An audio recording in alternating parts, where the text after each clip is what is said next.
Since human beings have existed, we've had a tendency to annoy each other, take each other's stuff, and cause general mayhem. We can either behave like animals and fight it out with each other, or we can admit that we need some kind of social system to resolve the inevitable conflicts that happen when people live among other people.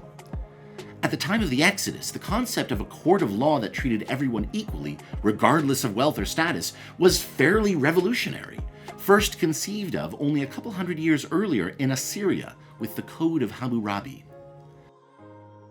This week's Parsha is Mishpatim. After the climactic exodus from Egypt, the Torah now lays out a blueprint for establishing Israelite society. And the first agenda item is setting up a court system where neutral judges could settle disputes on criminal and civil matters in accordance with the law. Justice, justice shall you pursue. As democracy came to the West, it became the job of the courts to also apply the laws of the country to the legislative process. It's basically the way we keep ourselves accountable to, well, ourselves. Which is why this is a problem.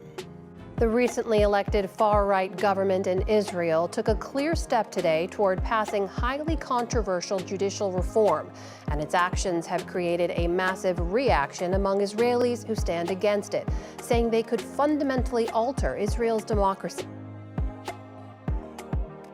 In recent days and weeks, Israelis took to the streets supported by Jewish communities around the world because the new right-wing Knesset under Netanyahu is taking steps to reform the Israeli judicial system so that it can no longer act as a safeguard against a whole lot of things that this guy would really like to do.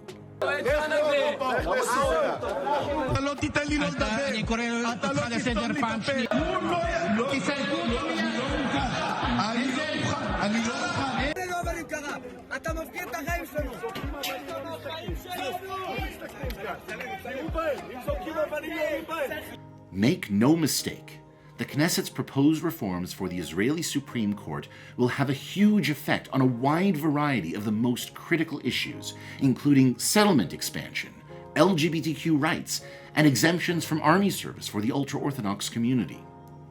This will also affect the Israeli government's tolerance for any ideology other than the Orthodox Jewish standard. This not only has implications for a conservative cantor like me, but also a Reform rabbi, a Reconstructionist Hebrew school teacher, a Jewish renewal camp counselor, all non-Orthodox people who love, cherish, and celebrate their Jewish heritage. All our prayers may no longer be welcome at our holy sites like the Kotel. A government messing with the court's ability to keep itself accountable to its own laws is dangerous for a democracy. Don't get me wrong, Israel will always be my homeland. But I've got to say, suddenly it's feeling a lot less homey. Shabbat Shalom.